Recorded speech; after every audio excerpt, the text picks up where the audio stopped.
Welcome, everybody. Great to have you all here. Welcome, welcome, welcome. Welcome to the funerals of negative gearing and CGT. I'm just stirring, aren't I, Sam? It's not the end of the world. We've got a couple of little workarounds that we're going to be going through tonight, but welcome to everybody who's here. Welcome to you, Sammy boy. We've got a big job tonight. We've got, 60 minutes, 90 minutes of talking about tax, structuring, negative gearing. I mean, that's a pretty thick topic, isn't it? Yeah, absolutely. At the moment, it is given all the uncertainty, but it's not all.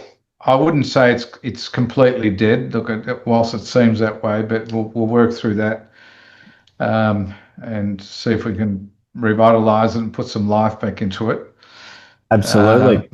and give people some positive scope to move forward. Well, welcome everyone.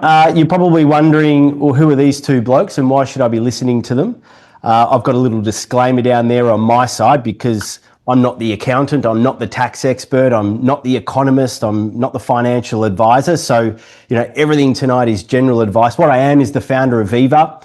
Viva is a real estate accelerator. We focus on subdivision as being the primary strategy, and what we help people do is really build equity fast so that they can get closer to financial independence a lot quicker than the usual route, which often involves buy and hold, negative gearing, all of that sort of stuff. I'm not a big fan of negative gearing, so I'm happy to sort of see it be reduced.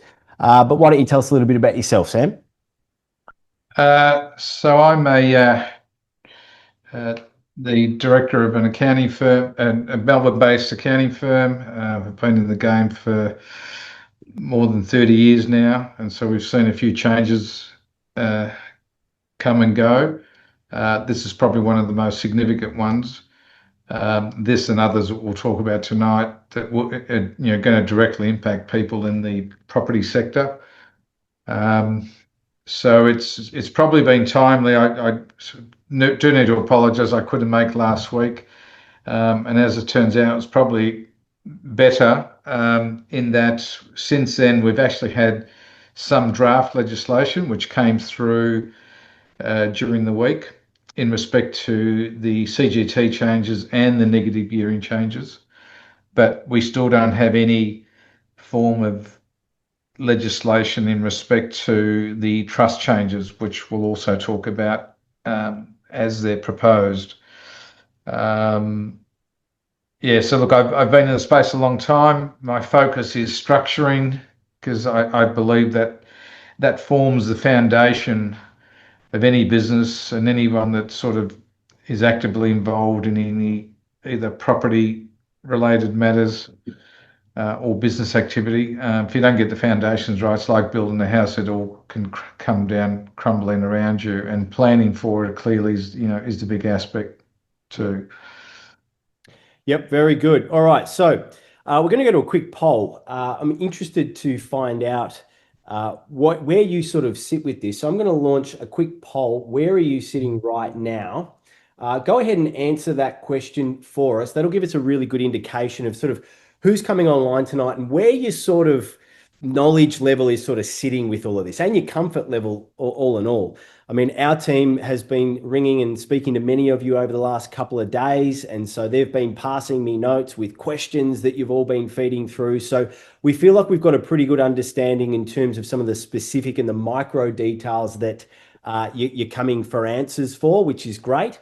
But it'd be really good to sort of see where the numbers are sort of coming in at there. So go ahead and answer that for us. There's still a few more to come through. We've got hundreds of people sitting on this webinar tonight, which is fantastic. So answer those and then we'll get stuck into the next little bit. Now I've got a bit of a problem with my power source for some reason. I don't know why that is. Have a look at that. All right, very good. So we've got, I'm going to end the poll there and share the results. So we've got still a lot of people, 14% people that are very confused and still haven't fully worked it out yet. That's good thing that you're here, right? A lot of people that get the headlines, but not necessarily the detail. And I think that's one of the things that have really been pushed over the last couple of weeks is I hear a lot of people crying about this. I don't hear a lot of people explaining this and what it actually means. And that's what tonight is really for, is to go into some more of the detail and then starting to piece together what you should be doing about it and how you should be moving forward. So I'm sure that'll help a lot of you, at least 33%. 49% have already started thinking about their next move. So, you get hit with the bad news, but then all of a sudden you're already starting to think about the next thing. How can I move on and start taking action? And then some of you have already started taking action. So well done to those of you who are already there. All right. So let's get into it. They finally got their revenge. So, in 2019, many of you might remember the unlosable election where Bill Shorten was really pushing this agenda in the pre-campaign or pre-election campaigns. They wanted to change negative gearing. There was talks about capital gains tax changes and all of that sort of stuff. And the resounding response from the country was that, look, we don't buy it. We don't want changes to this. And here we are, 6, 7, 8 years later, and they've been able to push it through, even though Elbow swore till he was blue in the face that they weren't going to do it. So what does that then mean for us? What are the key budget changes that are happening right now? Well, the first one is negative gearing. The second one is CGT. The third one is discretionary trusts. And there's even a bit of speculation around bucket companies and what it means for the death of bucket companies too. And so we're going to touch on that as well. But these are the sort of 4 categories that we're going to focus on tonight. And we're going to spend quite a bit of time unpacking each of those. We've got a few case studies as well that we want to talk you through. So we're going to actually show you exactly what the changes mean in a financial sense. Now, Sam, is there anything hidden in the budget that's not being talked about that does affect property investors, that sort of sits outside of these 4 buckets? Not really. I think the biggest problem that we're all dealing with is the uncertainty in respect to the last item, only because you've got to not only deal with existing situations and how you potentially unscramble that egg, but what's even more difficult is not knowing how to structure current arrangements, and whether you actually plan for those changes coming through, because what the biggest thing with the last item is that it's proposed to not take effect until 30 June 2028. That's 2 years from here. The tax update I attended this week indicated that because of the consultative process that the government's got to go through to introduce these measures, the indication is that we're probably not going to have anything legislated or even draft legislation for at least another 12 months. The concerning thing about that, of course, is the uncertainty and what do you do today? Do you actually continue to structure on the basis of the existing arrangements, or do you try and structure to incorporate the proposed changes if they come in? And if they don't come in, how do you then unscramble that egg? That's the biggest challenge as professionals that we're facing at the moment. I've already had 2 or 3 examples of arrangements that we've had to put in place for people moving forward. It is really challenging. And every other, I spoke to one of the the senior tax partners at one of Melbourne's leading law firms. I think they're a global firm, Maddox. They're all scratching their heads too, and basically saying, "Look, we've got to disclaim this advice, knowing what we know, but we can't warrant that these changes are going to come in or not." Yeah. And when we go through them, you'll understand the significance of why it's problematic. All right, so let's get into negative gearing then to start off with. So these are the key dates to know just about those. We've all sort of heard about these dates. They've been published now for a couple of weeks. The grandfathering cutoff has obviously already been and gone. So for anyone that bought property before the 12th of May, before budget night, has been grandfathered in on a negative gearing path. The negative gearing changes. You can only deduct losses against residential property income, not against other income like wages, which come into effect in July next year. The CGT discount will be gone. That's the 50% discount, which ends on the June 30th, 2027. And then the trustee tax begins. So the new 30% trustee tax starts on the 1st of July 2028. But as Sam's mentioned, there's not a lot of detail around that just yet. Who is affected with all of this sort of stuff? Well, when you actually have a look just on the trust side of things, there's over 1 million registered trusts in Australia, and approximately 840 of these trusts are discretionary. Now, it's not just property investors that are affected, but have a look at 40,000 trusts are holding trust for primary income primary producers, right, which are mostly farmers. So it affects a big part of this country. It's not just the property sector that's being targeted here. Business owners, startups, angel investors, asset owners, they're all susceptible to potentially higher CGT now. And there hasn't been any sort of, I guess, remarks that have come out since then to say that any of this is going to be changed. I'm sure that it will get fought out quite hard in the lower house, but, time will tell where that goes. SMSFs and managed investment MITs are exempt, and then new builds maintain full negative gearing, as we all know. Commercial property largely remains untouched, and we've already seen quite a few investors start to move in that direction, as well as more active residential real estate. So why do I think this webinar matters right now? Well, I think it matters because the 2026 budget changes, they could lead to a projected 35,000 fewer homes. Now, we all know that that's a big problem. Right now, we've got two key issues in the property market that are front and center, and that is housing affordability and housing supply or housing shortage. We've got very high migration.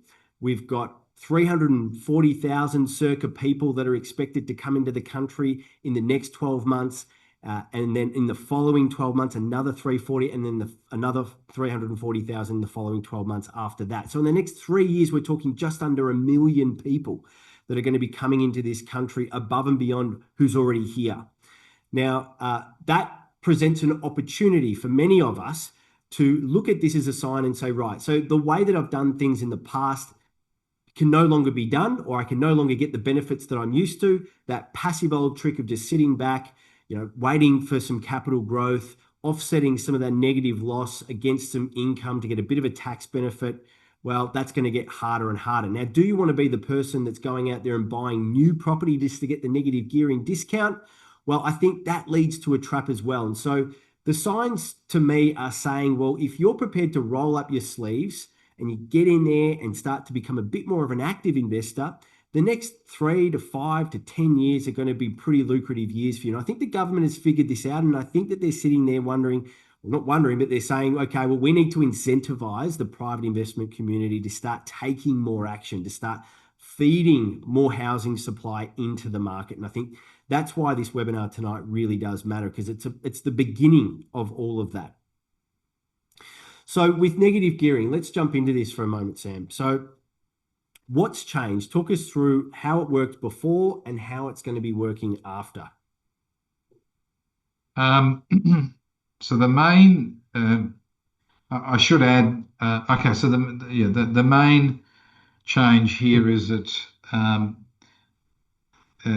people who acquire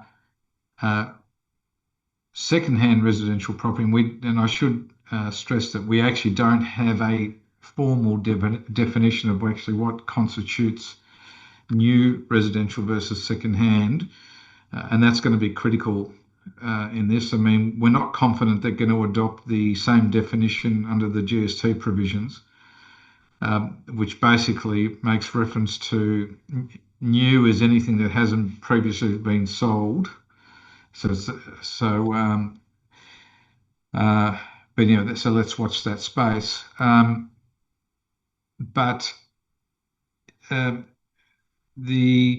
anyone that acquires, but moving forward, acquiring new residential property, people, either an individual or an entity that buys new residential property will still have the ability to offset the losses that may be generated from the new residential property against other income derived by the individual or the entity. So in a typical scenario, if you've got an individual who's got a salary and wage income, who's bought a negatively geared property, traditionally, if they've earned $100,000 a year, the property produces a $10,000 loss. They would be taxable on $90,000 worth of income.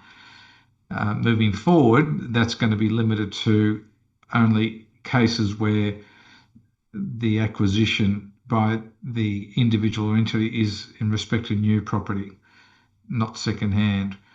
Um, so that's probably the major change. Sam, we've got a question come through from Alison Bennett here. Do new builds also maintain the discounts on CGT, or is it just for negative gearing? So actually, just on that, just one thing that has been confirmed, which is there's two bits that I want to answer there. One thing that has been confirmed: if you buy a second-hand property, you knock that down and you put a new residential home on that, because you're only replacing one dwelling, that is not deemed to be new residential, um, because the view is it doesn't add to the housing stock. So in that case, you'd have to actually build a minimum of two or more for the new builds to qualify as new. The question I think that was asked is, um, does the CGT what was the question in respect to how does the CGT? Yeah, so do new builds also maintain the discounts on CGT, or is it just kept aside for negative gearing? Okay. Interesting question, because there is a carve out. If an individual, that is a natural person, that acquires new residential property that for investment purposes, not to develop, because that falls under a different arrangement. That individual can actually elect, when they sell the property, and let's assume they've held it for more than 12 months, that individual can actually make an election to actually be taxed under the 50% regime or under the new indexation method, whichever option gives them the better result. So I need to stress that that concession only applies to individuals. If a company or a trust or a super fund undertakes the same acquisition, they're not granted the same election. Yeah. So that, I'm hoping that answers the question. yeah, and we'll cover off more on how the indexation method works. The point there that Sam made that I just don't want to gloss over is the definition of new build. So if you go and buy an established property, expecting to knock it down and rebuild a property in its place to then get the negative gearing benefit from it, that won't fly. You need to be building two or more. Correct. To get the benefit of negative gearing, which obviously feeds into the housing shortage that I mentioned before. So let's just walk through this structure diagram for a moment, Sam, because you and I, we put our heads together and we sort of said, okay, well, is there a workaround on this? What would it look like to still get some level of benefit similar to what people are used to, but not own the property directly in the personal name? So do you want to talk us through this? Yeah, sure. So whilst the legislation unfolds, from what we've seen to date, what we believe still works, in respect to, now we're talking about potentially not necessarily acquiring a new residential property, but let's assume somebody still has a desire to buy a second-hand residential property and gear it. Now, this may not suit all circumstances, and it needs to be seen as general advice, but the reason I sort of pointed out is because it potentially may be a workaround in a case where what you do in this circumstance, you may establish a company. The shares in that company could be held by an individual. Let's assume the individual's only other income is a salary and wage, and the individual goes off to the bank, borrows a sum of money for the purpose of buying shares in the private company. That's the blue circle. Yep. So let's assume individual borrows $1 million. and he uses that $1 million to buy $1 shares in the private company. The private company then uses that capital to subscribe for units in a fixed trust, and then the fixed trust buys the real property. In that scenario, what you've got is the gearing. If there's any gearing that's going on, it's the gearing is in the hands of the individual down at the bottom of the chain. Let's assume the property is rented, and the property trust reports, let's call it a profit of $10,000 after all expenses are paid, just to keep the numbers simple. Because it's a fixed trust, that distribution to the company doesn't fall under these new proposed changes. So the trust itself is not taxed on the 10,000. That 10,000 will flow down to the company. And let's assume that's the only income that the company derives. The company will get taxed on the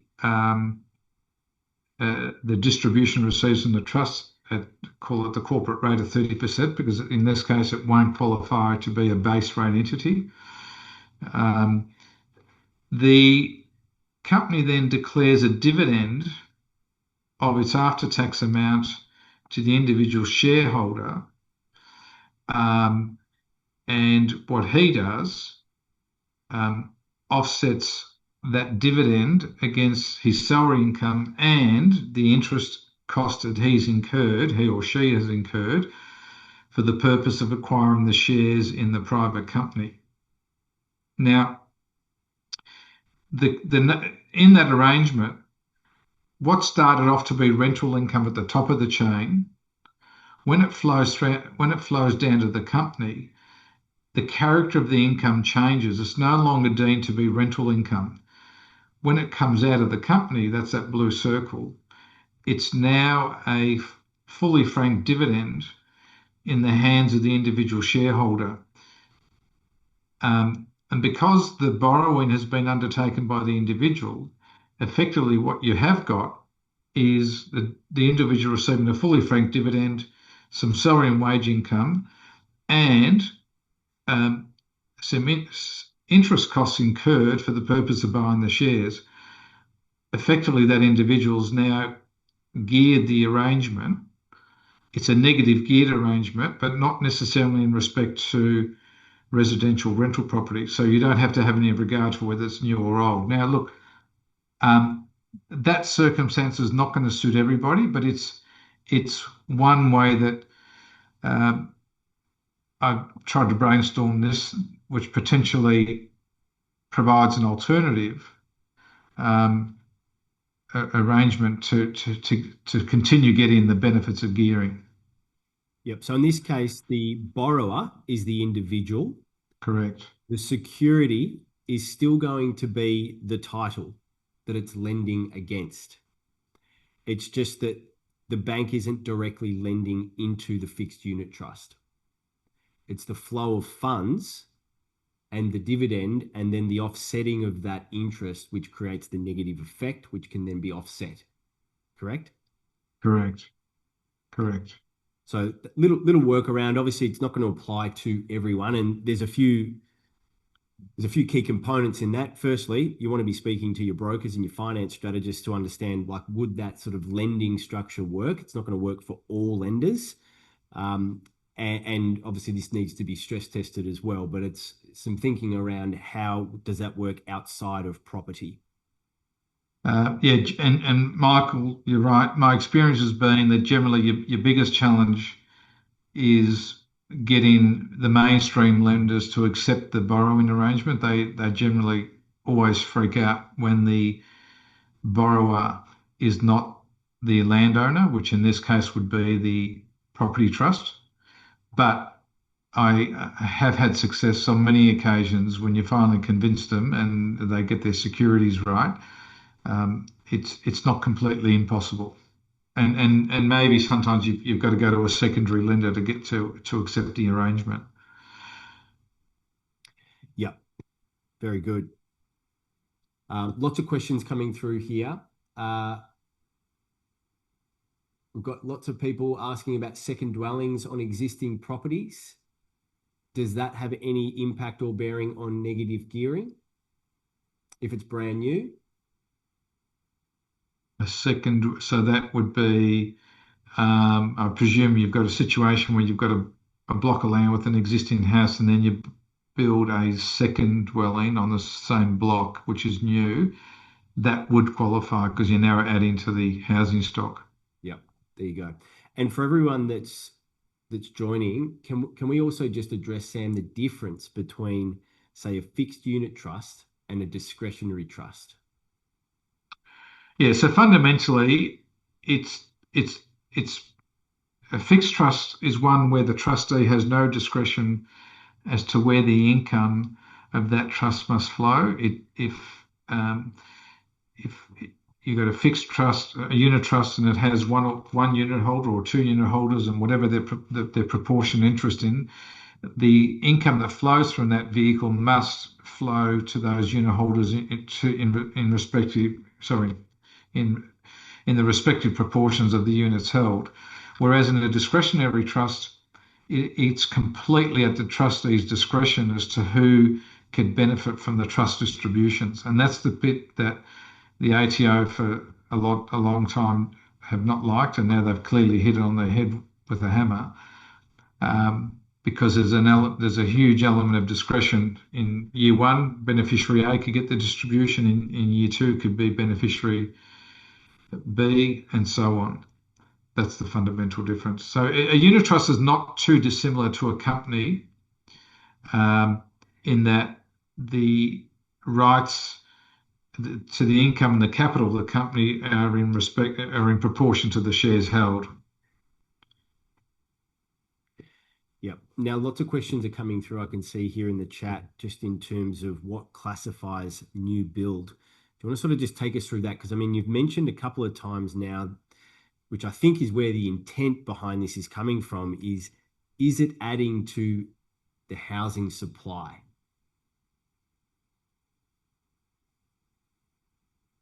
Yeah, again, it's all very early days, but the only indications that we have, um, which is interesting when you think about it, because even if you go along and you buy, I wonder how it applies in respect of a builder. I mean, he's probably, I presume the way I think it's going to work moving forward, and we've got very little to go by at this stage. But if someone buys a vacant block of land with no house on it, well, I think that should qualify because there was no dwelling there previously. So that clearly is adding to the housing stock. I think that's the thing we've got to be mindful of.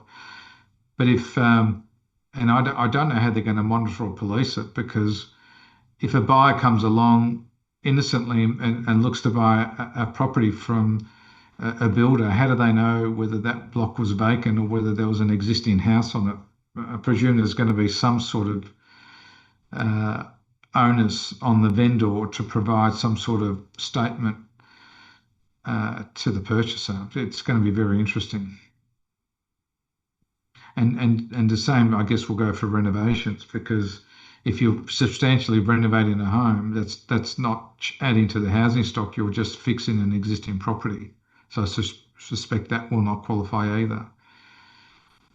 Yeah. And so where that would impact a lot of people is if you're buying a property to do a renovation, the first question is like, is it substantial enough that it may qualify as a new build? But as Sam said before, even if you go and knock down a house and rebuild one in its place, it's still not deemed to comply to Correct. the gearing provisions that have now been updated. So there's a lot more that needs to be unpacked I'm on that. fine. But hence the reason why I snipped in this AFR article, because we've already seen there's a lot more attention going into more land where people can knock down, build duplexes. They're looking at commercial property. They're looking at multi-unit development sites, because they understand that this is where the energy and the focus is starting to go. So clearly, greenfield sites are going to qualify because there's no asset on the land. That's correct. So, look, there's a few questions. These are some of the common questions that were being asked on the phones and for people texting through. I mean, we can rapid fire through these, but these are also the questions that you should be asking, whether that's your general accountant or your property accountant, or if you don't have a property accountant, you should be thinking about, do I use someone like Sam or Sam himself? But what happens if I buy between 12th of May and the 1st of July 2027? Um, so the first answer there is anything after the 12th of May's post clearly falls under the new regime. So if it's second-hand residential, uh, it won't qualify for gearing. Um, and it's contract. And the other key thing to understand there is contract date, not settlement date. That's going to count. Um, Now the only we're talking about CGT here, right? No, it's negative gearing. Still talking about gearing. Okay, yeah, sorry. So that's probably uh, the 1 July 27 date is not a critical date for negative gearing. That's a critical date for the cost-based reset for CGT, which we'll probably talk about further. I mean, the critical date for the negative gearing is really anything, it's either pre 12 May 26 or post 12 May 26 as to when you're contracted to buy it, whether it will qualify for the old rules or the new. Yep. What about this one here, Sam? So if my eventual capital gain doesn't cover my carried forward losses, are those losses just lost forever? Um, well, it, I presume we're talking about some existing revenue losses here. Um, but if they're existing revenue losses, then they would have arisen under the old arrangements. So the answer is no, they shouldn't be lost because those losses that we're referring, if we're talking about revenue losses here, um, they can still be offset against future income. Um, Now, if the losses we're referring to are capital losses, you can only offset, I mean, under the current arrangements, you can only offset capital losses against future capital gains anyway. Um, so to the extent that you don't make a capital gain, if it's a capital loss, yes, potentially that is lost. Yeah. But it can be carried forward forever. There's no time frame. Yeah. And then we're getting lots of questions about, granny flats. We've answered that. Dual occupancies, like if you're adding to the housing supply, if you went and built a brand new dual oc, so primary residence with a secondary residence or an auxiliary, but might be covered under the one roof line, does that count if we've gone and demolished an existing house and technically added two individual dwellings? Well, it would seem yes, because again, you're adding two new dwellings, so the old one won't. I mean, so the typical scenario might be that you could do a major renovation to the front house and put two new dwellings at the back. I suspect what will happen is that the two new dwellings will qualify, but the renovation to the front house won't. Mm. So it's going to be, yeah, you're probably going to need to isolate the costs that relate to each. Yep. So what that'll incentivize people to do is effectively sell off that older dwelling. They'll keep, if they want more capital growth in their portfolio, so they want their portfolios to grow over time, they'll keep the new property that gets created. So let's say someone buys a block of land, it's on 900 square meters, three-bedroom house at the front, that gets cosmetically renovated and flicked. Then you go and build, say, a rooming house in the backyard. Effectively, then you're getting the depreciation from it, but you can also then be absorbing the negative Yeah, gearing as well, correct, if you're doing it in your personal name, which you shouldn't be, but if you were. correct. Um, does it apply to commercial property? As we've Which said, commercial property in no, this case is sort of somewhat exempt, and a lot of people don't buy commercial property to make ongoing losses, do they? no, but they often know what happens though with commercial property. You may, you know, incentivize your tenant and give them a subsidized rent for a period of time. So you could have a situation where in years one, two, and three, it may be negatively geared, and then it's post that it starts to become positively geared. So it's still relevant, but given that these rules don't affect it, then it's great news. Yeah. So there's lots of questions coming through that I can see relating to CGT. So we're going to get onto that in a second. If you've got property that is currently negatively geared and you're wanting to work through, okay, is this something that I need to let go of? We've got a great tool which is called an opportunity cost analysis tool. And so a lot of our Viva members use this typically when they first come in and join our community to assess the real estate that's sitting in their portfolio. And it does a couple of things. It really looks at the forecasted average annual capital growth based on a lot of history.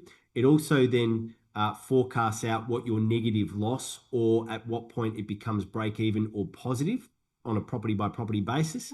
But most importantly, it actually shows you what your return on equity is on an annualized basis so that then you can start to benchmark that against different asset classes, not just real estate, but sometimes more active real estate. You can compare it to term deposits, private equity, public equities, all of that sort of stuff.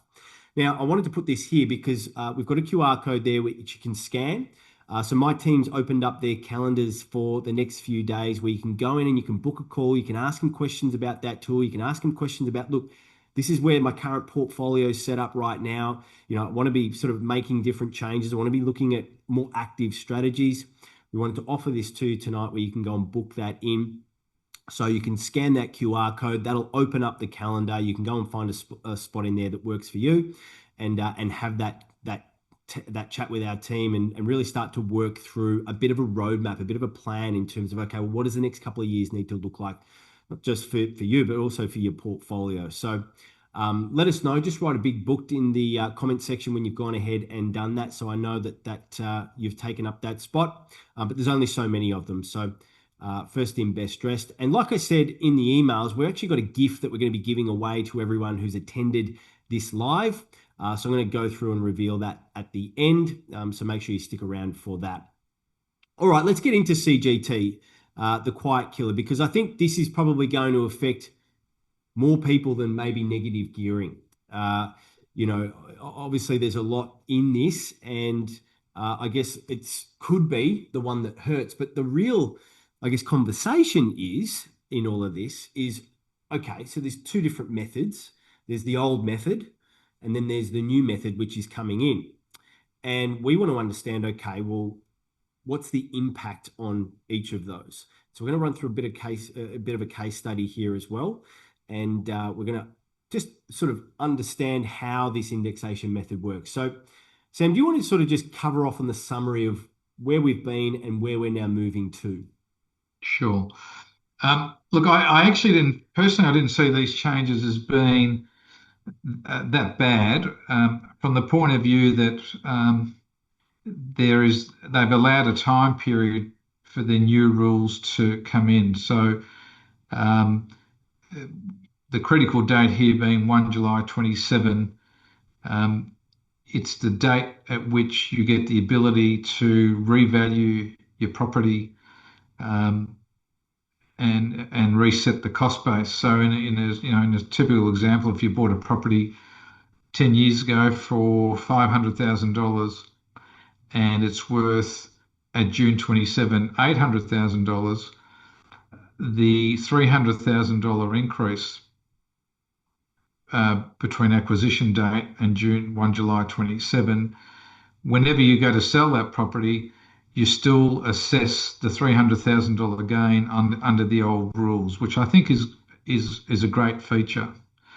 The thing that a lot of people are not going to like, what unfortunately got caught up in all of that is anyone that owns any pre-capital gains tax property, that was anyone that's still fortunate enough to hold an asset which was acquired before the 19th September 1985. And interestingly, today itself, I was in a meeting with a client, and they actually have an asset that they acquired prior to that, pre that date. The sad news for them is that even pre-CGT properties have to reset their cost base on the 1st of July 27, which means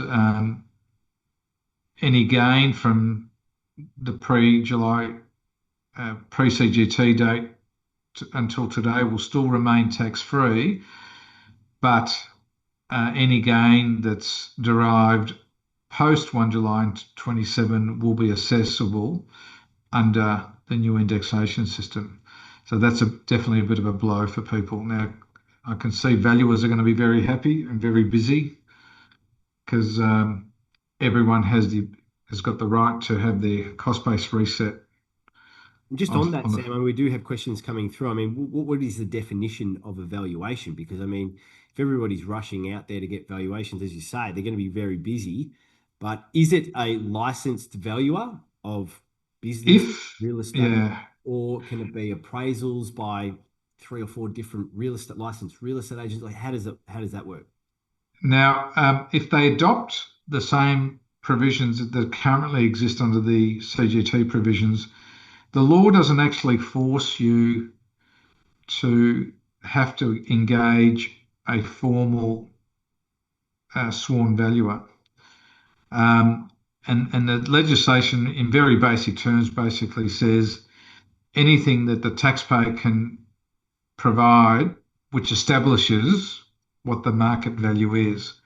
I mean, the only thing I'll say from a practical perspective, if you look into, get the highest possible cost base that you can get, and you don't want the ATO to challenge it, you're doing. I would be encouraging people to be using sworn valuations and not end up in a situation where um, the valuation itself may become subject to challenge.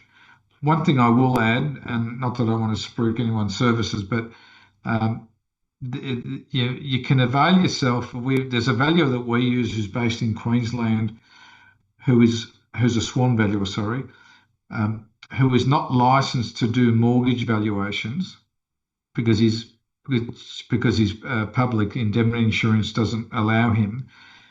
And we often get sworn valuations for as little as between $250 to $500. So there's a few of those around, and I would be encouraging people to use people like that because it's not a huge cost. You're not having to engage someone. You're not having to spend two, three, or $4,000 to get a valuation.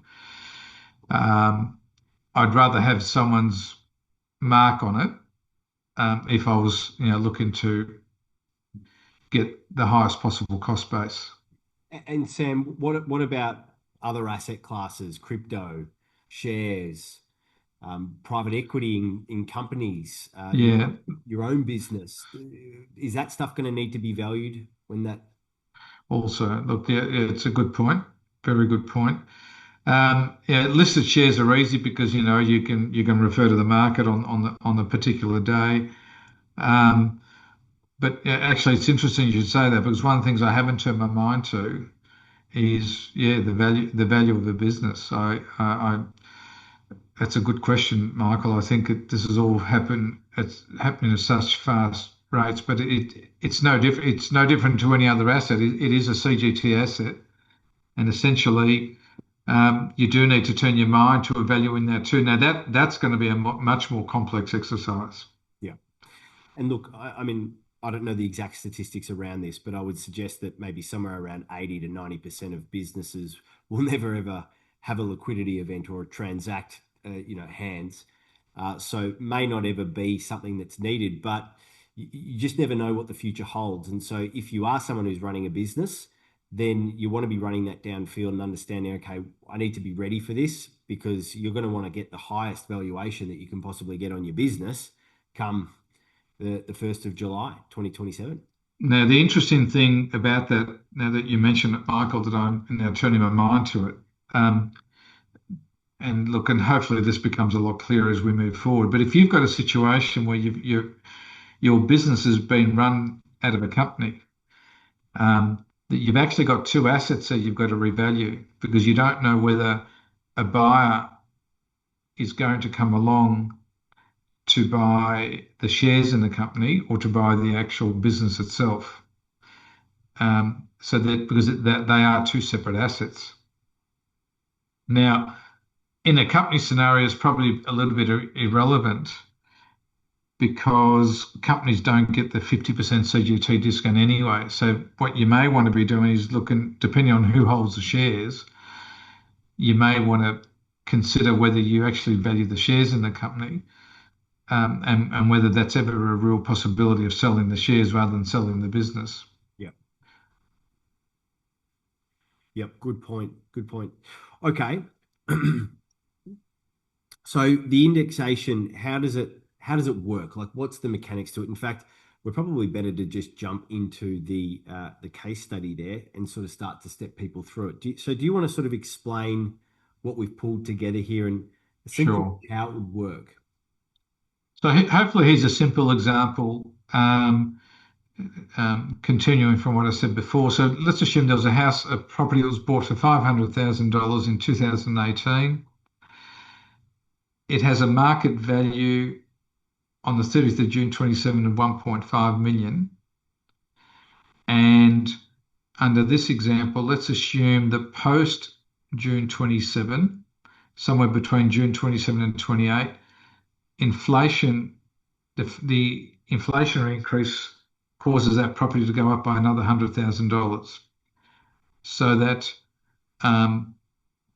at June 28, let's assume its indexation cost base is 1.6 million. The reason we've picked June 28 because we've elected under this example to sell the property on the 30th of June 28 for 1.8 million.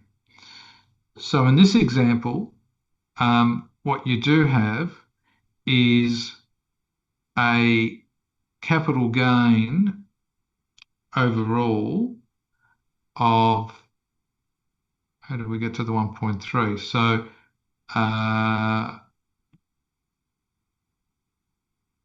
did we do that right?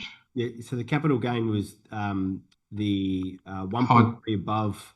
sorry, that's right, correct. It was 1.3 million, which is the difference between 500,000, what we bought it for, and what we sold it for, being 1.8 million.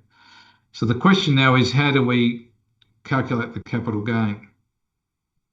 So what you've got is the new term they use is you've got the difference between 500,000, the acquisition price, and the market value at June 27 is now going to be referred to as being the deferred capital gain, right?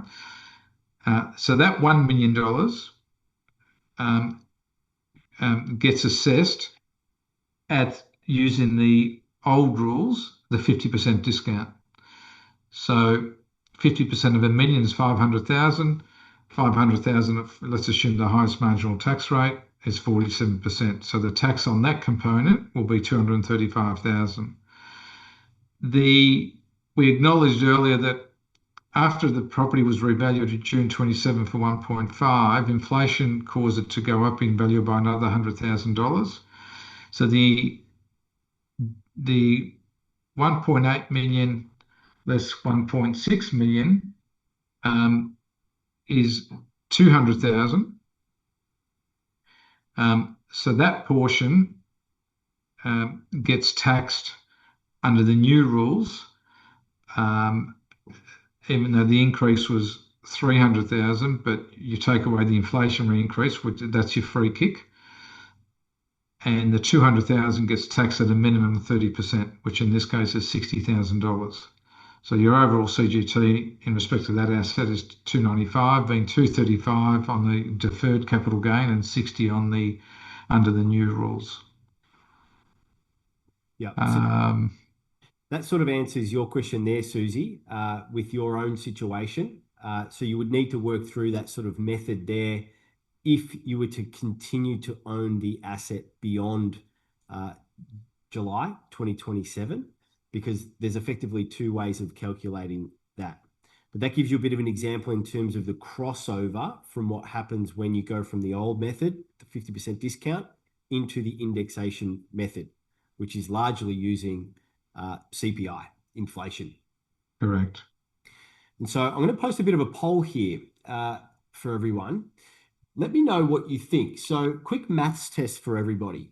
Uh, if a property was bought for $500,000 in 2028 and sold 8 years later for $1 million, owned in your personal name on the highest marginal tax rate under the new indexation method versus the old 50% discount method, what do you think you would pay less tax on? So let's just say, for instance, they were running both side by side. After this has come into effect, what do we think? So we've got lots of people coming in and answering these questions. So we've got, I pay less tax under the new method. We've got no one that said I pay the same under both, or we've got a couple of people there. Get your questions in, get your questions in. I pay more tax under the new method. Most people are voting for that. So nearly over 50% of people think they're going to pay more tax. And there's a lot of people that have honestly no idea. So we'll end that poll there. We'll share the results. Now, what I'm going to do is I'm going to jump across and just share a different screen for a moment. I'm going to share this here. So this is a little calculator that I whipped up, which basically takes that exact scenario through. Now, if those of you that want this to sort of toggle around and sort of play around with it to work out how much tax you'll pay on an asset, you can plug in the different purchase years, the sale years, obviously the marginal tax rate. I've got here purchase price at $500,000, $1 million sale price 8 years later. The cumulative CPI factor, that should say 2028 to the sale year, which is 2036, is 128%. Now that's a number that matters because that feeds the indexation method. So if we have a look at this, if we look at scenario one on the old 50% CGT discount, we buy at 500, or original $500,000 has a $500,000 gain. 50% of that is 250,000. So we end up paying tax as 117,500 on that $500,000 gain, which works out to be about a 23.5% tax rate. Now, if we look at the indexation method puts our gain at $640,000. The real gain at $360,000 gain. The tax would be payable at $169,200 at an effective tax rate of 33.84%. So basically a margin there of an additional $51,700. Now, the key here that I want to point out to everybody is that if inflation sits above 4.5%, which, look, let's face it, in recent years, we actually have had inflation sitting above that, in some years. It doesn't generally, but if it sits above 4.5%, you're actually better off with the indexation method. If it sits below that, it's effectively not adding enough to the cost base, so your real gain ends up inflating, which is what you're actually taxed on. So it's important to understand that if you think inflation is going to be high for the next few years, well, then, the indexation method might actually be in your best interests. But as we can see here, it often doesn't. And that's where you would win normally with the CGT 50% discount method. We'll just go back to the slides there. Let me know if you want that. You can just send me an email and I can bang it out tomorrow. All right, let's go back to the slides there. Is that making sense for everybody? Anything else you want to add on that, Sam? No, yeah. So that's a really good example, and I suspect that the immediate losers will be cases where you've bought a property and held it for a short period of time, so it hasn't had the benefit of the inflationary increase, and you've had a substantial capital gain on it. They're probably going to be the immediate losers. It's interesting. Just before I got on this call, I was on the phone with with a tax lawyer, and we we're talking about the recent success that some people have had with buying land that have been approached for data centers. So he gave me an example of a client that he was recently seen who's bought a parcel of land for $2 million and sold it for $440 million. which is a big number. And clearly, under this, if you know, under the 50% CGT discount, they're going to be definite losers, right?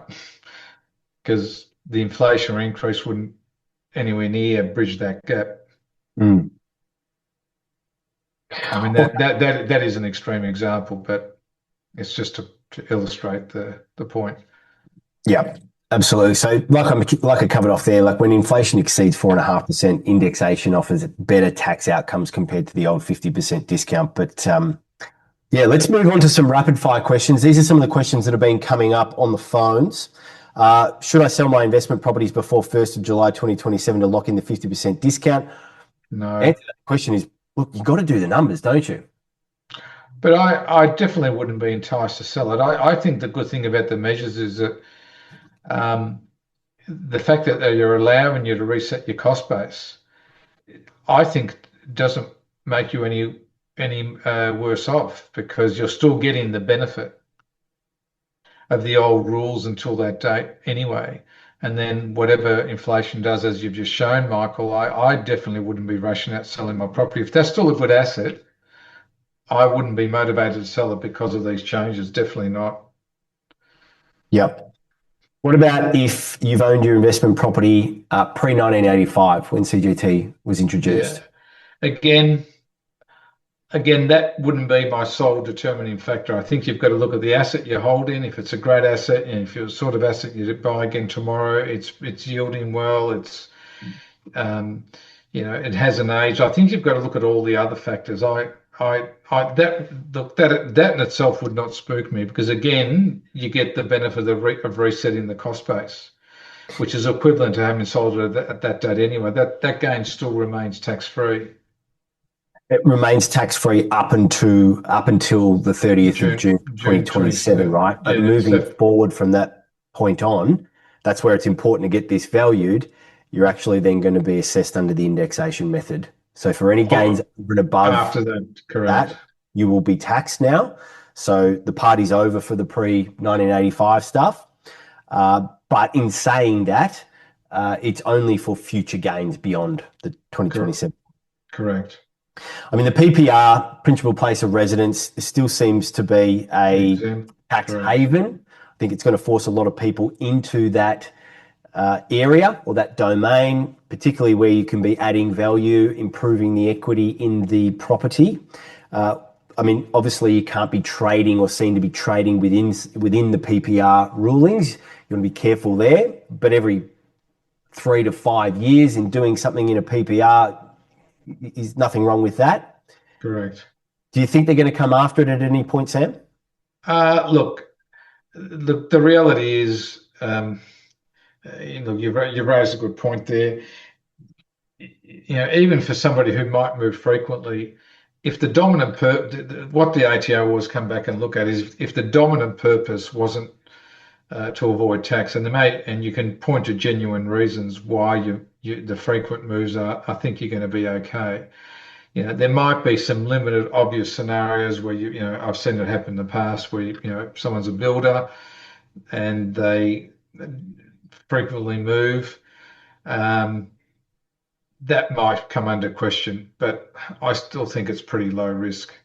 And if you do it properly and sensibly and spend a significant amount of time in the property, I don't think you'll have any issues. Um, it'd have to be an acute situation. And where I find people do fail, and I've had this experience a lot, the fundamental thing is you need. It's important. One of the critical factors is you need to move into that main residence. You can't just build it and say it's going to be your main residence and then sell it. You've got to physically demonstrate that you've moved in. And I've had a few of those cases where people have tried to get a bit cute, couldn't prove that they moved in, and it became subject to tax.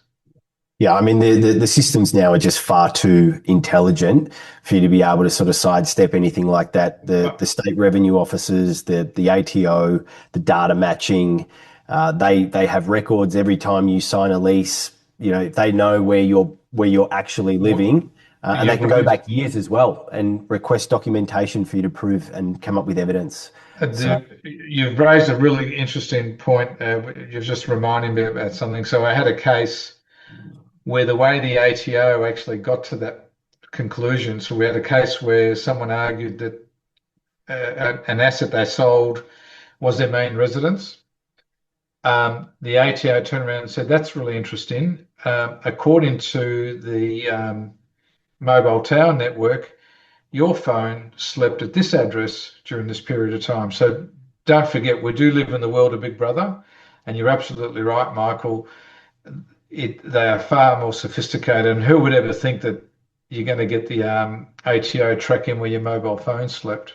hmm. So so that's the critical piece, and I use that example a lot because sometimes when people try and get a bit cute, it often blows up in your face.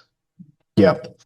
Um, this is a question I've seen come up a lot, and I guess it really relates back to the same thing that we've been saying, and that you're going to need valuations. But can I move my investment property to convert it into a principal place of residence before selling? I'm guessing that Mm. the answer to that, Sam, is that you still need to get a valuation from the time that it changes from being an investment to a principal place of residence, because you still need a timestamp on what was the value when it changed. No, it's not quite that simple. Those rules. So if that property was initially if when you bought it, it was initially your main residence, um, and then you occupied it for a period of time, you moved out, and you um, may have relocated for other reasons and didn't have another main residence, you can rely on what they call the 6 year rule. If you sold it within 6 years and didn't have another main residence, it would still remain exempt. If it was a rental property first and not your main residence, you actually don't get the ability to reset the cost base by revaluing it. What happens is the gain will be assessed based on the number of days that it was your main residence versus the number of days that it was actually a rental property. There are some tricky bits of rules that you've got to just look out for, and they operate quite um, specifically. You've got to be really careful with that.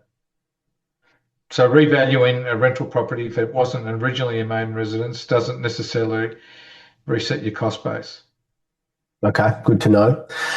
Look, one of the things that I mentioned in my sort of budget update video that was posted to YouTube was that, look, the CG thing doesn't really affect what we do in Viva. I mean, we are seen to be active. We're in the business of real estate, and we're typically income assessable. Sam, can you just talk through the differences between being assessed Yeah, on a sure. capital basis versus, say, a revenue basis? Sure. So the capital gains tax regime, whether it be property shares or any other asset class, um, is there to assess gains that you make on an asset that's been a capital asset in contrast to uh, an asset which the term we use is on revenue account. So what's an asset? What is something that's on revenue account? So essentially, um, something that's on revenue account is something that you derive income from in the ordinary in the ordinary course of deriving your income.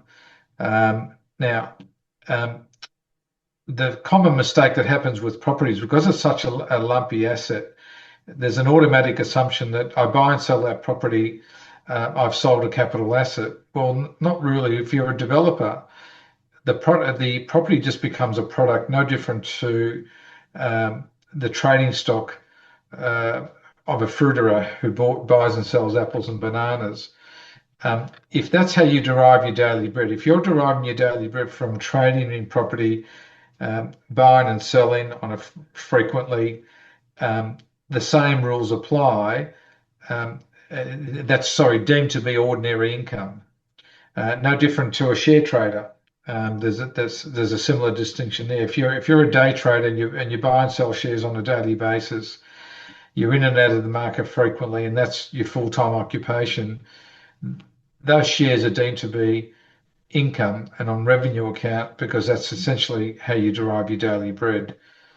Um, hopefully that sort of explains it in simple terms. Yeah, it does. So when you're in the business of real estate, you're effectively selling widgets. Okay, you're selling products and services, and so if you were doing that within a company, you would be paying company tax rates. In fact, you'd be paying the corporate tax rate at probably 25% because you're effectively seen to be trading. Uh, Correct. when you're going out there, let's say you go and buy a block of land and you go and build a couple of townhouses on the back, renovate the existing, sell off that and sell off the middle one, and then let's say for instance, oh, my video keeps cutting out. Let's say for instance, then you're going to keep one. It's at that point that if you were to keep it, that then for a long-term hold to get the capital appreciation from it, that it would then change the nature. And so that's where you would need to be mindful of what you'd need to do at that point in order to make the shift. Now, at that point, you might be leaving all of your profit in that particular dwelling at the rear, and you might look to refinance some of your capital out. Well, that's tax-free. You haven't realized a gain yet. And so you're not paying any tax in that scenario. If you were to go and sell it all off, effectively, then you're going to be paying the tax on the profit at whatever rate your ownership is for that property, and wherever your marginal rate is that you're going to get taxed on. So if that's sort of something that interests you in terms of getting a little bit more active, looking at how you can go into the business of real estate so that you can actually sidestep some of this capital gains tax stuff, I'm going to chuck that link up again. Feel free, go ahead and scan the QR code, book in a call for yourself with one of our team. They're completely free, and we can start to workshop some of this stuff for you. You know, what does it look like inside your own portfolio? What other assets have you got? They can do a bit of a review on the portfolio with you as well, and they can start to talk you through what and how we approach property as being in the business of real estate, and how we're not actually assessed under capital account. All right, let's jump into trust structures. So we're in the final piece here. Let's just go through and do a bit of an overview. So essentially, discretionary trusts have been used for a very, very long time to own assets, to run businesses out of them for all sorts of reasons. And I'll go through the reasons in a moment. Now, usually the trust, if it earns a profit, that profit would then be distributed out to beneficiaries, and the tax would be paid at the beneficiary level, not at the trust level. They're sort of flipping that on its head now, and they're sort of saying, well, now what we're going to do is enforce this minimum 30% tax rate on discretionary trusts at the trust level. Right, Sam? Yeah, which in itself is not offensive. The offensive part is that when the distribution then flows out to the beneficiary, it's deemed to be what they call a non-refundable credit. And what we mean by that is if you've got a situation if you've got a situation where the beneficiary that receives the distribution is on an average tax that is less than 30%, let's assume their rate's 20% on average, that 10% is lost. So you get tax leakage. And that's probably the most woeful thing about what they're proposing, the fact that the the distribution received by the beneficiary is a non-refundable tax credit. Now, the way these numbers actually translate, so can I just give a quick example? So under the current scenario, if you had a situation where mum and dad had a discretionary trust, it had a rental property in it, it's producing a net income of $40,000 per annum, and mum and dad had no other income, the trust distributes $20,000 each to mum and dad. Under the current rules, the trust doesn't pay any tax, and when mum and dad get the distribution, because their income is below the taxable threshold, there's no tax liability in their hands either. Under the new proposals, what happens is a trust gets taxed first on the 40,000. Let's assume 40,000 is, 30% of that's 12 grand. The trust then distributes 20 grand each to mum and dad. Because mum and dad have no tax liability, they don't actually get a credit for the $12,000 that was paid by the trust. So that 12,000 is just lost and it's gone out the window. the threshold where you get to the point, if that same trust, sorry, had earned $400,000 and given mum and dad $200,000 each, now the average tax rate that mum and dad are liable for is about 30%, which is equal to the tax that the trust has paid. In that case, there's no leakage. That's so it, you can see from that example, it's going to impact more on lower income earners than what it will on high income earners, because in the case where the trust has substantial income and it distributes to natural people whose tax is above 30%, there's no loss, except for the next example. I'm not sure if you're going to talk about companies, Yeah, we will. Michael. We will. Yeah. I mean, these are some of the reasons, obviously, why people use trusts as opposed to buying in their personal name. Asset protection is one reason. Income splitting, so being able to distribute across multiple beneficiaries to get the tax haven or tax benefit. Using a bucket company as a tax deferral, so actually distributing out to a corporate beneficiary, generational wealth transfers, CGT discount pass-throughs on discretionary trusts as well sometimes, the distribution flexibility, the separation of control and benefit, using trusts to effectively stop buying property in your personal name to then enhance your borrowing capacity, get outside of the serviceability metrics, go down paths of, sort of low doc, no doc lending, that type of thing where it's quite controlled in the trust environment. So the big question then becomes, well, does it then make sense to continue using discretionary trusts? I mean, if we still want to get a lot of these benefits, or are we better to look at using something else? So that's the question that we want to be answering here. And so this kind of is just a bit of another case study. So this is one of our Viva members. This is a deal they picked up a couple of weeks ago down in East Geelong in Victoria, of all places. So there's an existing dwelling there that will be renovated with 2 dwellings built in the back. That's 2 4-bedroom dwellings there. What this does here is basically shows you now, if this property was bought and owned in a discretionary trust structure, essentially what does it look like? So versus the company-owned structure or similar. So the purchase price is 840,000 this year. Sales prices will be 2.455 million, settled in September 2028, which is when the expected completion is.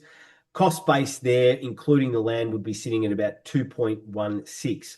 Profitability conservatively is sitting at 295 with all of the contingencies and everything built into the cost base. Now, the ownership structure being a discretionary trust with a corporate trustee, the assessed minimum tax rate now is 30% on the 295,000. Plus, you'll also then get a top-up tax, which is then going to be dependent on the marginal rate of wherever wherever the distribution goes to, the beneficiary that receives it. Versus, say, being in the business of real estate, doing this is get in, get out, make a profit, and keep moving forward. Same numbers that sit above, $295,000 conservative profitability, but it's owned in a proprietary limited company. You're now getting assessed at a 25% tax rate, deemed to be development, which is a fully franked. So you've got no more tax to pay, but in this instance, the profits stay inside the company. And then what you do with those surplus funds from there is a conversation that you'll need to have with your strategist and with your accountant or with your SAM, right? Because then you're going to start tax planning and you're going to start planning what you do with those funds to put them into a new deal. So there's a big difference there in terms of what you pay to the ATO based on what the ownership structure is that you go in with it. So anytime you're looking to buy a property, particularly if you're looking to get something that's going to be an active strategy, the structure on the way in is paramount. Knowing how you're going to fund the deal is paramount. Like, you've got to have these things mapped before you commit and sign the contracts and go unconditional or exchange on the contracts. And so there's a big difference there between entities. Now, you might not do it in a company. You might do it in a fixed unit trust as well, which we'll talk about in a moment. But there's this question here as well, Sam, that the media has been sort of banging on about this. The narrative out there is that bucket companies are no longer They no longer serve a purpose. But is that Yeah. really true? Yeah. So this is probably the biggest um, change and of all, and has definitely created the the big well, sorry, will create the biggest issues for both existing structures and structures moving forward.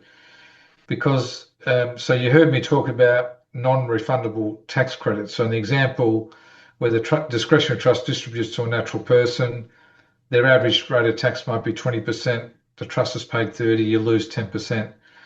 Now, if that distribution by the discretionary trust goes to a corporate entity in contrast to going to a natural person, regardless of the tax liability of the corporate entity, is either going to be 25% or 30%, as Michael pointed out, the proposal is that there will be no tax credit at all afforded to a corporate beneficiary. That's why corporate beneficiaries receiving distributions from discretionary trusts, in contrast to a fixed trust, are going to be dead, because nobody will, in their right mind, would contemplate distributing a profit from a discretionary trust, which gets taxed at 30% in the hands of the discretionary trust, then flows through to the company at either 25 or 30. The effective tax rate would either be 55 or 60. It's just nonsense. Now, it's easier to say that moving forward. The problem is there are a lot of examples, and I don't want to turn my mind to our own client base as to uh, what the existing circumstances are. But if you've got a situation where you actually need to distribute income to a corporate entity because it's got some gearing going on and you need to pick up some losses, that's going to be a cliffhanger. And how you resolve that moving forward is yet to be determined, because whilst the government has made some announcements that they're going to provide some rollover relief so that people can restructure. We don't know what that rollover relief looks like. There's no detail. A Under existing provisions, there aren't the perfect provisions to actually get that rollover relief. And C, you can almost be very certain that if that rollover relief involves having to restructure an entity which has real property in it, you're not going to get stamp duty relief from the state governments. That's the thing that sort of concerns a lot of people, in cases where the company itself actually owns real property. So it's a real issue. And you know, we're all sort of praying to God that the government comes to its senses in respect to this. So if we were to beyond 2020, 2028, if we were to go and buy a property in a unit trust, a fixed unit trust, does having the bucket company still then make sense to distribute that profit that would generate? Depending, yeah, depending on where the gearing is. Have you actually got that diagram we spoke about? Yep, let's go to it. Yeah, perfect. Yeah. So this is an example where um, you you could still, well, this is an example where distributing to the, let's call it the bucket company, still works. So the bucket company in this example is that blue circle in the middle. What we've got is on the left-hand side, we've got a trading business, which has been run out of a unit trust. That unit trust, being a unit trust or is a fixed trust, it distributes its untaxed profits down to the corporate beneficiary. The corporate beneficiary could use some of that income to buy units in other fixed trusts, which turn around and buy property. The beauty about that arrangement is, first of all, the distribution into the company are all coming from fixed trusts, not discretionary trusts, number one. The income hasn't been taxed at source. And the reason that's important, and I'll give you an example in a moment,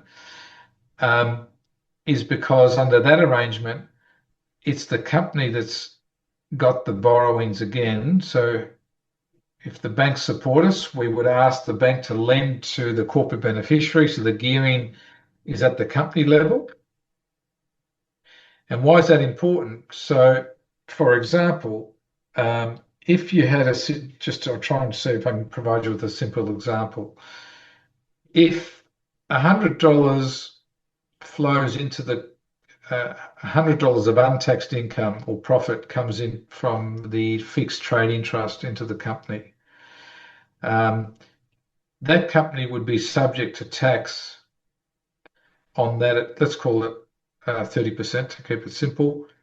It's got $70 left as retained earnings. Now, if the that company in that example then had an $80 interest cost or loss from the borrowings it had undertaken, um, it effectively um, gets a refund. Sorry, my apologies. In that case, the no, hold on, I'm giving you the wrong example. I've,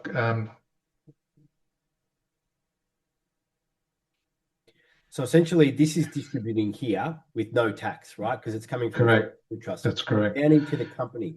What you Correct. do there, if this was a discretionary trust, you're paying the 30% before it actually gets to the company. Now, if the interest cost That's right. is That's coming correct. into the company because it's the Yeah, company being the borrower, that's correct. then you're effectively already behind the eight ball because you're being taxed up here. So if you've been taxed So at 10%, there's no tax liability in that example. That's right. So sorry, I mucked it up. So if $100 flows into the company, which hasn't been taxed at source, and that at the same time there's the company incurs some interest costs from the gearing arrangement from the borrowing.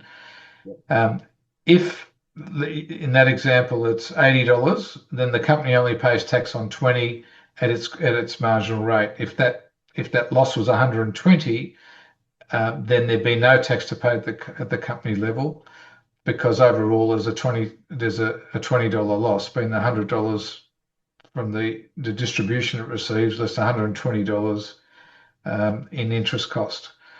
Whereas if that money was flowing in from a discretionary trust which got taxed at the trust level, or it came in from another company, um, and it was taxed at source, you would end up with lost franking credits. yeah, yeah. So this is all cash at the end of the day, right? That we're talking about here. It's cash that's left over Correct. that you've got to offset. And so getting this right is going to be paramount because the flow of funds will either determine whether you've got the most advantageous structured setup or if you've got leakage. You know, if there's leaky pots all around this sort of old structure, that's going to be a problem for you because you're going to be giving up too much cash that you don't need to be.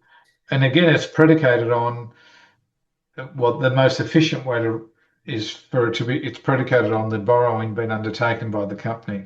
Yeah. Yeah. So that the cost base sits down in here. Correct. Very good. Very good. All right. So a couple of quick questions, rapid fire on discretionary trusts. So what do I do with the properties that are owned in a discretionary trust if I already own them and this is all going to change? What happens with them?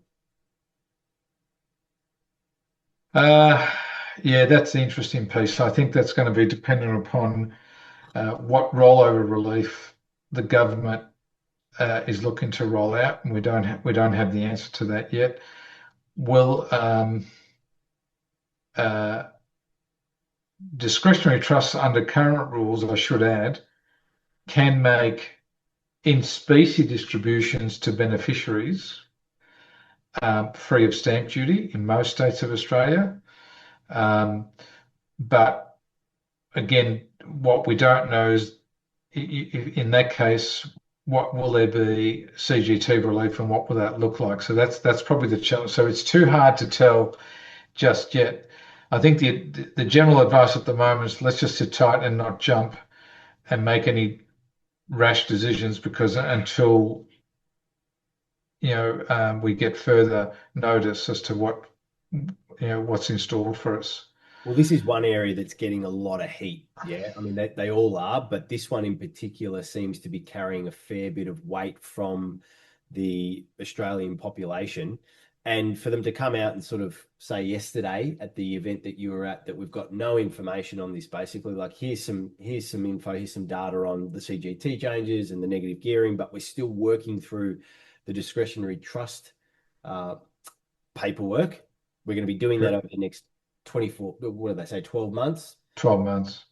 I mean, that says to us that it's too early to be making quick, rash decisions about this. Because one of the questions that's coming up is, well, can I just move my assets out of my discretionary trust into another legal environment, like a unit trust or a company without triggering any CGT or stamp duty? Now, you're not going to be able to pull the wool over the eyes of the government in that sense to make it that easy, right? So uh, it's best to just sit and hold on current assets owned in a discretionary trust environment where you've got active strategies. Many of you online tonight have got active deals going on. It would be best practice to have a lot of that wrapped up before this all comes into effect in 2028, right? Yeah, and look, and the other thing that you got to be mindful of, I mean, you've got the Liberal government saying that if it does get legislated, that if they get voted into power, their election promise is that all of this gets abolished. So, that's another quagmire, right? So what if you actually plan for the new rules and in May 28, when the supposed next election is, the Libs do win, and it's all it's all out again. That's the real challenging piece. Um, until we get some clarity, the view is with existing structures, let's not make a move. And under the proposals, just looking at your bullet point there, yes, bucket companies receiving distributions from discretionary trust are definitely dead if the announcements come through. Mhm. And so the workaround is if you're setting up new structures, is look to where possible, potentially have, and it's not going to suit all circumstances, but potentially have a bucket company being the recipient of a distribution from a fixed trust. That still works moving forward. But again, it may be difficult to fit existing arrangements into that. And when would you say is the right time for someone to buy property in a company over, say, a unit trust? What are the things that you would consider in giving advice to that person? One of the main things in Victoria is watching the land tax aggregation. So um, in Victoria, the way our regime works is if you've got multiple companies with multiple land holdings, if those companies are commonly owned, the danger you've got there is that they will get aggregated for land tax purposes, and aggregation can cause a world of pain when it comes to the land tax liability. Um, so that's one very real consideration. The second consideration is um, where do you source your income from? So that's going to be another um, very interesting topic, and the preference is always going to be where you can to have the income flow from an untaxed source rather than a tax source to avoid any potential loss of franking credits, as in the example that I tried to give earlier. Um, and of course, then you've got all the other considerations, asset protection. Um, there's clearly a lot of moving parts, um, and if you're almost certain that the new arrangements were going to come in, you can definitely plan to try to get a good outcome moving forward. The challenging bit is how you unscramble the egg for current arrangements. Yep. Spot on. All right. So, yeah, obviously go through, reassess where you're currently at. Don't make any rash decisions. If you've gone and transferred property into your family trust last year, Marius, don't do anything with it just yet. This all has to play out. Once we know how it plays out, then you can start to make decisions about whether or not a restructure is required. And that's when you're going to be looking to the fixed unit trust. You're going to be looking to the company. We'll probably need to do a bit of an update on this at that point. And you should be getting specific advice for your personal situation. How do you get your money in? How does it come out? All of that sort of stuff needs to be properly assessed before you do anything. And it needs to be done on an individual case by case basis. All right, let's just move to a few questions that we might have missed here. I know there has been lots. I've got hundreds and hundreds of questions here. So I've been keeping a bit of an eye as they've been rolling through. A couple of questions I had was on the holiday house. So the holiday house with negative gearing, that all ends, right, Sam? Doesn't matter whether it's an investment property or a holiday home. Negative gearing won't apply moving forward in the Not necessarily. I presume we're talking about new acquisitions, or we're talking about existing. existing. Well, no, if it's existing, it's an asset that was acquired Should be great. pre-budget night. So if people are gearing that, whether it's new or old, that those arrangements don't change. Remember, it's in respect to um, acquisitions post 12 May that will be impacted by the gearing rules. CGT, clearly it's a different ball game. Every asset gets the ability to reset its cost base at 1 July 27. Yep. But no, existing arrangements, they're fine Yep. from a gearing perspective anyway. What about new purchases? So if someone goes and buys a brand new property that they intend on using as an investment, as a holiday house, will they then be able to negative gear that? Yeah, so first of all, I guess the very important question there is let's understand clearly what the definition of new is, because as we've just explored, what they think is new may not be new because it may have just been a replacement stock on a block of land. So we've got, let's see what unfolds there moving forward, because that's going to be the tricky bit. Let's assume you get over that bump and it is new, and you can gear it. That shouldn't change. So it's the danger is buying a second-hand, if that's the right term to use, a second-hand holiday home, which you look to gear, that can be challenging, except for whether the ability exists to adopt that first structure that we looked at, that might get around those rules. Potentially buying it in a fixed trust. And again, this doesn't suit everybody, but you might buy it in a fixed trust, and the units might be held by a company where that works. That's there may be a possible workaround there. But other than that, you did mention it, Michael, at the beginning. The limitation to what you can offset, those losses can be carried forward and they can be offset against other rental income. It's just that you can't offset the gearing losses against non-rental income. Yep. Yep. We've got a question here about if I do go and buy a reno and flip, so short-term strategy, what structure should that be in? Sort of goes back to the point before. I mean, you should be sitting down realistically and having a look with someone like Sam at the whole picture, what's going on in your whole portfolio, and making a decision on that.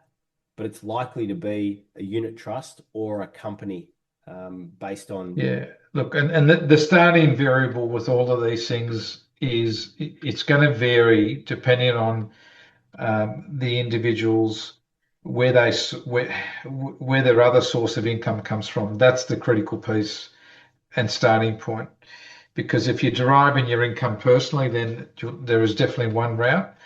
But if you've got someone who's deriving their income in a corporate environment, and if they want to preserve the income in that corporate environment to be taxed at the corporate rate of 25%, then there's definitely a different strategy at play. So the vital starting point for me is where does the um, participant derive their income from, and that's why you can't have a general uh, answer that suits all. And the other factor is, look, often there are cases where there may be losses that you want to absorb. So one of the beauties with discretionary trusts historically have been, you might have a trust that undertakes a development, a profitable one, subject to it meeting certain conditions. It has the ability to distribute to beneficiaries where there may be losses to absorb.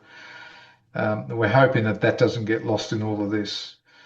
But again, there aren't ever two circumstances that are alike. Yep, very good. All right, going back through the questions here, it looks like we've answered most of them. I've just scrolled through a lot of them, and I think we've covered off much of it. Uh, Brendan just asked there, by definition, back on the holiday house thing, does buying a holiday home add to the housing market? Doesn't it add to the housing market, but what it does is steer the people that are wanting to either negatively gear it down the path of buying brand new, which takes them out of the established market, which is ultimately what the government is trying to achieve in terms of helping young Aussies, helping young families get into the housing market instead of competing with investors. And I'm sure that the holiday home definition probably sits under that as well. Last question for you guys. We'll go to a quick poll here. What is the most important next move for you? So we've got number one there, audit my existing structures with a property literate accountant.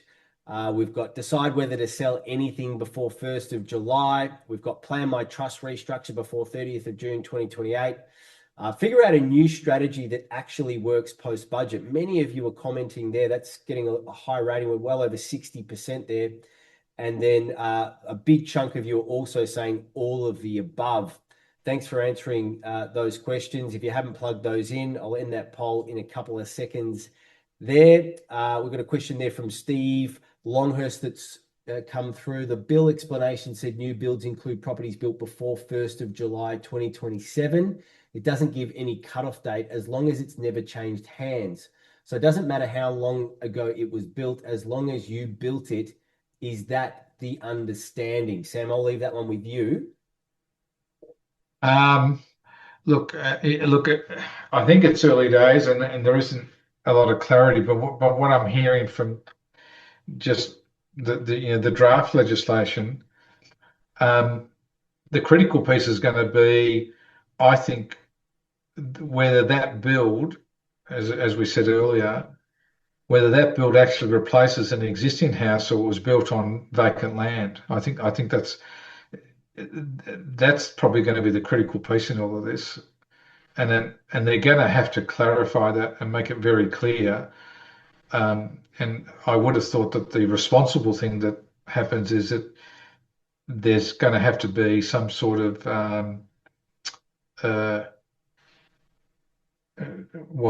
undertaking provided by the vendor as to the nature of that property. Was it built on vacant land? Was it a replacement property?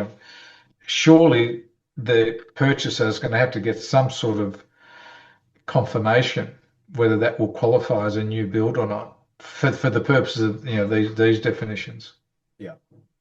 Yeah, they're going to have to clarify this so that it's explicit, because there's going to be quite a crossover and people getting caught up in, if no one's ever owned the property before, technically it should be considered brand new. Yeah, but I must admit, when I attended, our tax update on Wednesday, I was shocked to hear that, the example we spoke about before, you knock down an old house, you put a new one up, that doesn't qualify.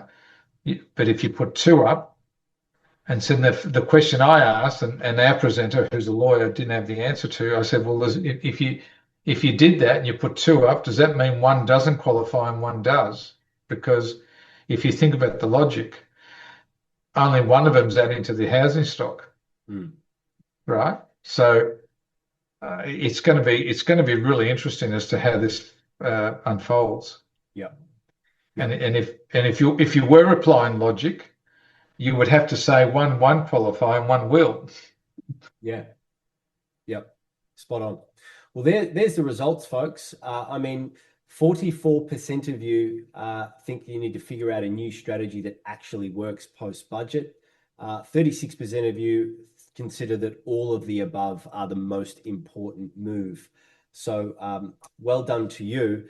On that, I did mention at the very beginning that we were going to do a giveaway. And so for everyone that is looking for a new strategy, if you haven't considered what Subdivision could do for your portfolio, then here is an offer for you. So I've created the Viva One experience. We launched it about a week and a half ago. And for the time being, it's completely free for you guys that are here online. You can scan that QR code to gain access. You'll need to register an account. Effectively, you'll need to download the app on your phone or your tablet. You can use it on desktop too if you prefer. Now, there's 11 sessions that I've recorded going through really what is subdivision, how does it work, how do we measure its success, how does it feed into the current climate, why it's going to be what I'm terming the subdivision decade. And because a lot of what we've talked tonight about is creating new housing supply. That's what the government wants us to do. That's what's going to be rewarded. And think of it this way. You only get paid for the value that you bring to a market. Now, if most of you are used to sort of trading time for dollars, it's because that's the value that you bring to a market. When it comes to subdivision, we teach and develop a skill set, and that is how we can solve a very big issue right now, which is considered to be high value to the market, and that is housing affordability and obviously more supply. Subdivision does exactly that. It also means that we can sidestep around the CGT. We need to be buying in structures for all of the reasons that we mentioned: asset protection, the ability to distribute, income splitting, being able to increase our borrowing capacity, being able to work with new lenders that don't look at every single payslip and this and that.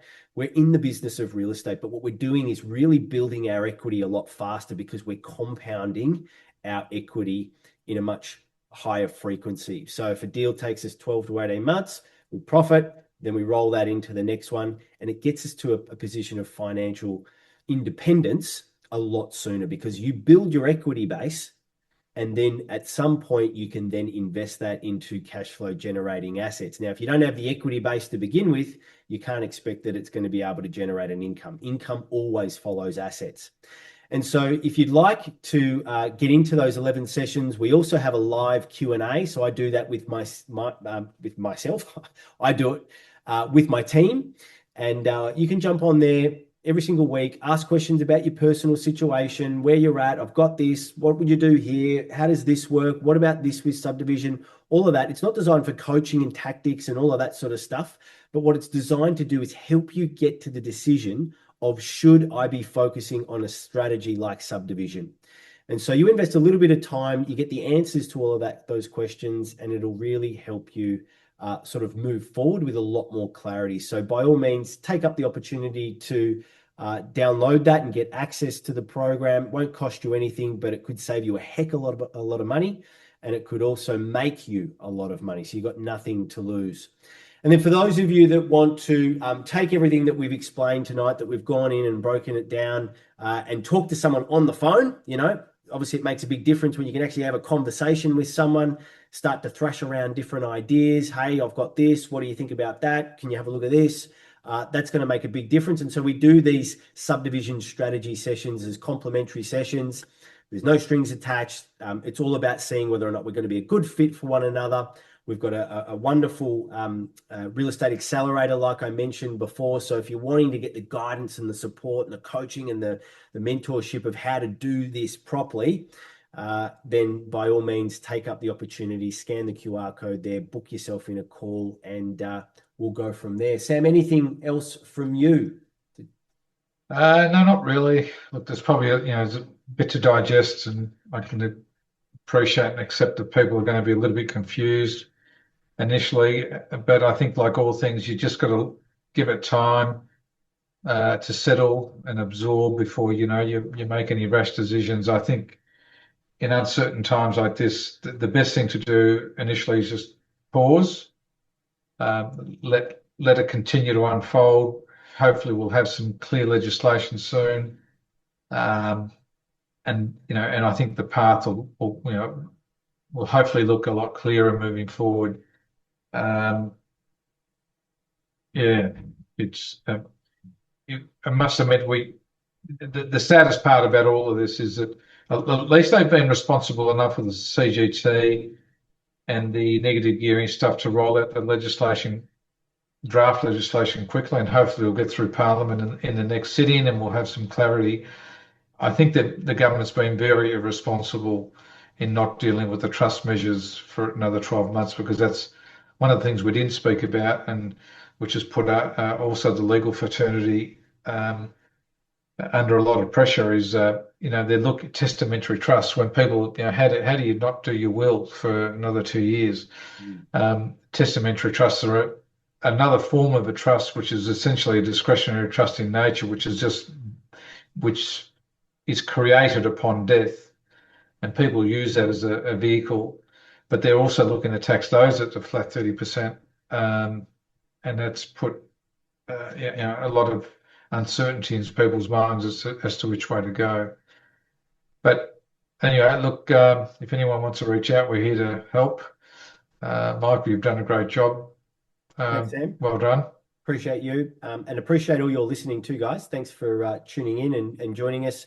I know it's a pretty pretty heavy topic to be discussing on a Thursday evening, but we felt like it was really important to bring this information and what Sam is uncovering as he sort of delves further and further into it to light, to give you the real truths, of what's going on and what impact this might have. So thanks again. Have a wonderful evening. Thank you to you, Sam, and bye for now. Thank you.